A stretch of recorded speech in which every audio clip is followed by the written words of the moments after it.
So good afternoon, welcome back. I'm now delighted to invite Jonas Ullman, COO of Eurex, to the stage. We're going to be talking about leveling the playing field in the derivatives market. So, for those of you who would like to ask a question to Jonas, please feel free to use the app as usual. But Jonas, really, what is the point in leveling the playing field? The playing field isn't level and it will never be level. Yeah, so I think we as an exchange, you need to look at it that we are an infrastructure provider and we would like to provide a market.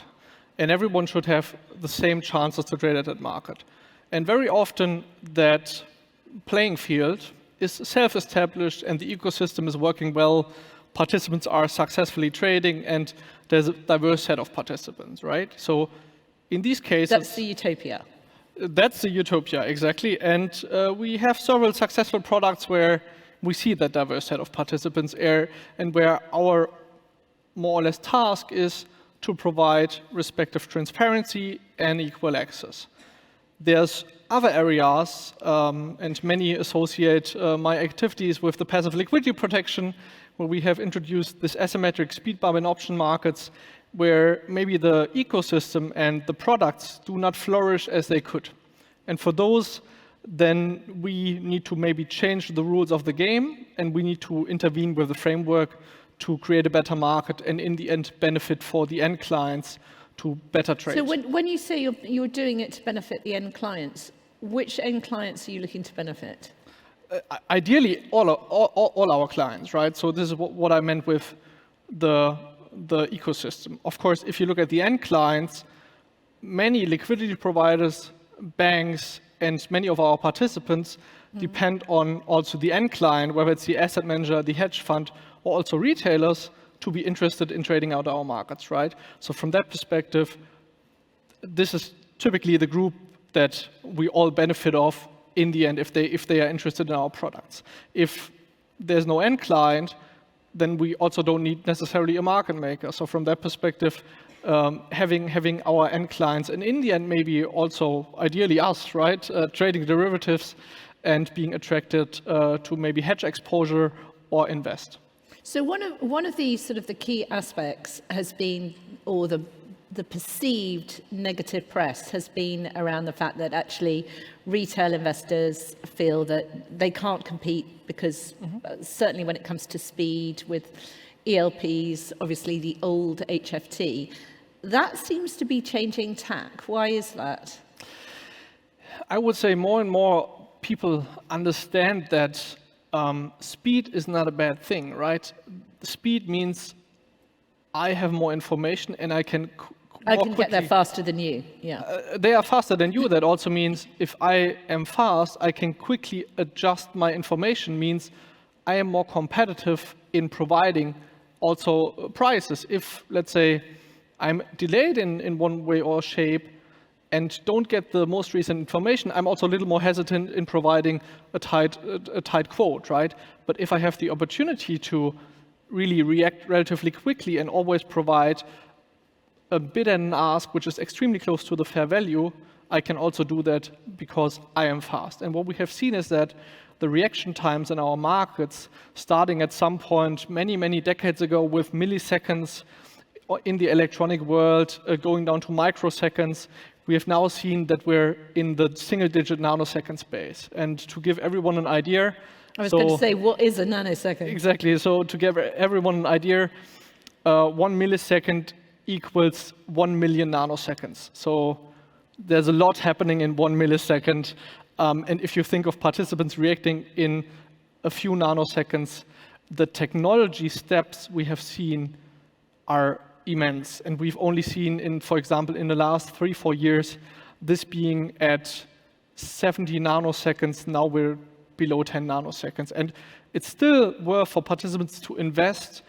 And that's, of course, also creating more responsibility for us as an exchange to make sure that we provide that equal access and that we really make sure that both from an order entry but also from a market data perspective, all participants that would like to be in that space and that are typically co-located, right? Else it will be extremely challenging, that those have equal access and that they can really get the information at the same point in time and all have a fair chance, and effectively they are purely competing on what technology they put in place on their side and what smart ideas and smart people they have in the respective firms. So just to sort of recap then, it's not necessarily, before it was all a battle of where do you co-locate, and is my server closer to the Exchange server or not? So you're saying that actually now it is completely equal. So how can it be completely equal? Yeah. So how can it be equal? You can think of this co-location and our data centers having all the customer service in there, right? And of course, physically, they cannot be at the exact same point. And we're equalizing that with cable length. So effectively, you have hundreds of meters of cable between the respective client and our servers. And of course, you're not starting from the server which is closest to us, but from the server which is furthest away from us. And with that, you also then have hundreds of meters of cable from the person that is effectively closest to us, that has the same distance. And here, the measurement techniques are getting more and more challenging, right? It's not good enough anymore to say, okay, like 295 meters and 294 meters, it's approximately the same. It's somehow okay. No, that's not good enough anymore. We really need to make sure that, and there's thousands of cables to our servers, that they're all as equal length as it can be. I mean, anyone that has studied physics know there is no equal from that perspective. The further you go down, there's always a difference, right? But this is clearly the target, that we are as fair as we can be, and that we really reduce the variance between participants in that regard. And it's from a technological perspective, really not very easy. So a very challenging job. Okay, so just on, so you're leveling the playing field in terms of cable length, for example. But what about transparency? Yeah, I think transparency and predictability is key from us. From an Exchange perspective, this has always been our paradigm. We want to be transparent. We want to allow participants to make their decisions based on the information we provide them. And for that, for example, we have developed a data product which is called High Precision Timestamp File. And with that, you can effectively track every order, both from you and other parties, when they arrived where in the network. So you can even make better decisions on where do I need to invest, how fast am I, how far am I away from participants, right? So with that file, we have really seen that participants have been smarter and better in making investment decisions and also understanding the market dynamics. And I think we've always wanted to be very transparent about market dynamics. On the other hand side, of course, if I talk a lot about speed now, there's also a contrary action, and this is the passive liquidity protection, where we have this 1 millisecond delay. So there's both, right? In our options markets. So the creation of a speed bump, in effect. It's an asymmetric speed bump, yes. Yeah. And with the options markets, maybe there's also something else necessary. But of course, speed still matters in the futures, but also if you want to get the client order in the middle of the spread. And we try to be as transparent as we can, that there's really a fair race, right? So everyone that wants to invest in there and want to get that order, that they have a fair chance, and it's not arbitrary who's winning and who's losing. Yeah, you've spoken about sort of speed, you've spoken about slowing things down, but also there's a critical point here, isn't there, just in terms of the resiliency, and this is something that we've seen a lot of regulatory discussions about at the moment, and I think it's even morphing into greater regulatory direct involvement. So how are you addressing, because it isn't just so much how robust your systems are, it's communicating that to the people who are actually using it. Yeah, let me maybe start with, from a technology perspective, you're absolutely right. And this is also not always easy, right? Putting in place cutting edge technology and maybe beta versions or whatever can be extremely risky from an operational stability perspective. And of course, we are also measured on being a reliable partner, being stable and being available. So from that perspective, this is always a trade-off where we need to decide how far can we really go. And let's also face it, the requirements that we partially have to big tech companies when it comes to the respective hardware that we need, the servers, the switches, there's not a lot of other let's say, requesters outside the financial industry in that very specific niche that needs so much exact time measurement, equalization, and so on. So there's maybe CERN when it comes to physics again that have similar requirements, but the remainder of the world doesn't really need that.